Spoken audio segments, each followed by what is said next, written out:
Hey guys, good morning. Welcome back to our channel, the Eaton Squad. My name is Addie.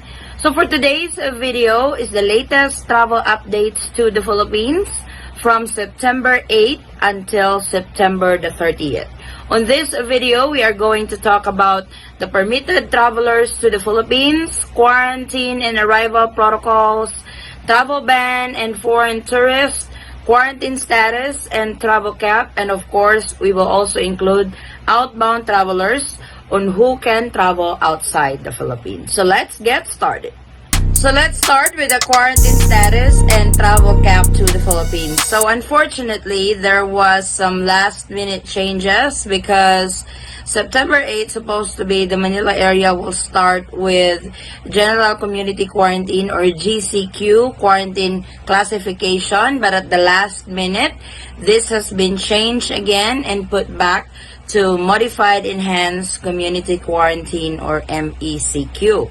So this will last until September 15th of 2021. So a lot were not happy about this, especially those small businesses that were prepping to open because they will now be on General Community Quarantine. This will allow small businesses or other food eatery to open and allow dine-in customers. But unfortunately, with the last-minute decision of the Philippine government, this was a big discouragement for business owners because they have already bought all the stocks for the reopening. But at the last minute, it's not going to happen until September 15. On the travel cap is still the same. Not much change on that department. For Manila area, NAIA 1, NAIA 2, NAIA 3, 2,000 passengers per day. This will be divided among airlines who are still fully operational to the Philippines.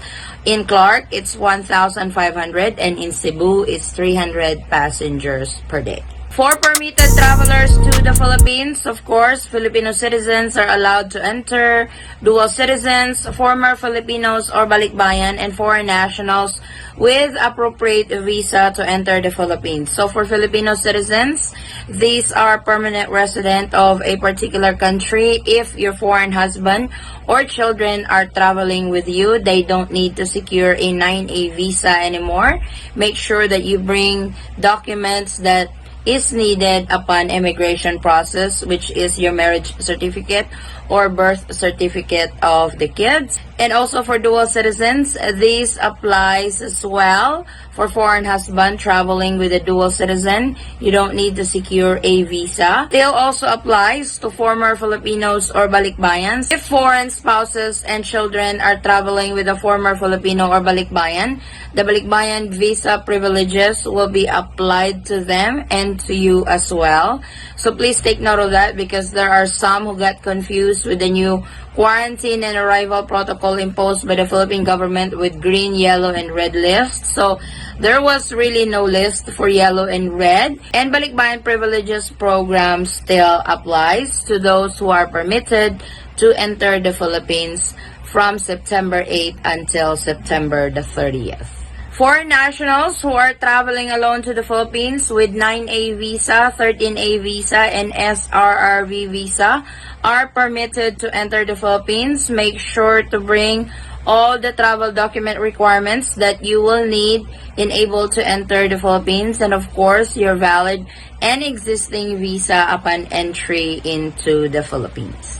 Travel ban and foreign tourists. Travel ban to the 10 countries that were on travel ban for a while has been lifted last September the 6th. So those who are coming from the 10 banned countries before are now able to enter the Philippines, but you have to be one of those permitted travelers to enter the Philippines.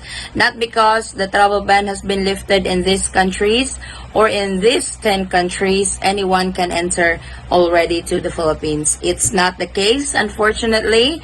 You have to be one of those permitted travelers to be able to enter the Philippines.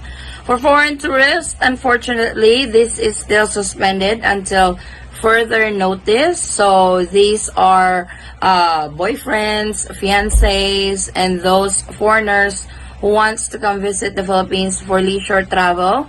This is still suspended, so the Philippine government has not announced yet when will this resume, but hopefully soon. So to those who has been separated for such a long time will be reunited already. Quarantine and arrival protocols. So those coming from green list countries and those travelers who have been inoculated in the Philippines or got their vaccination and been fully vaccinated here in the Philippines, and also coming from the green list, you will undergo 7 days quarantine. Your swab test will be on the 5th day. And to those who are not coming from the green list countries, you will undergo 14 days quarantine, 10 days at the hotel, and the remaining 4 days will be home quarantine monitored by your LGU. Just like I mentioned earlier, they have this adoption of green, yellow, and red list countries. But unfortunately, there was really no list provided for yellow list countries and red list countries. So whatever the protocol stays as is until they have announced what countries belong to the yellow list and what countries belong to the red list. Because pretty much, red list is also the travel ban countries. So for outbound passengers, it's not as strict as inbound passengers. So who are allowed to leave the country during the time of the pandemic? These are the overseas Filipino workers, students who are enrolled abroad, citizens, or permanent resident of a particular country, and tourist visa holder. So those are the type of travelers who can leave the country at any time. So just a quick reminder to those who are permitted to enter the Philippines, make sure that you have registered to the following registration. These are Trace app, One Health Pass, and the ECIF QR code for your swab testing. And also make sure that you have pre-booked a hotel for your quarantine, because this will be checked upon check-in at the airport. So this is the summary of the latest travel updates to the Philippines from September 8 until September the 30th. Thank you so much guys for watching. If you find this video helpful, please give it a thumbs up and share it with your friends and family whom you know that can use this video as reference. If you are new to our channel, welcome. We do travel updates, and if you are not a subscriber yet, please consider subscribing and don't forget to hit the notification bell so you will be notified on updates like this. And to our subscribers and new subscribers, thank you so much for the continued support and trust to our channel, the Eaton Squad. I hope to see you guys on our next travel update. Stay safe, stay healthy, and God bless everyone. Bye! Alright.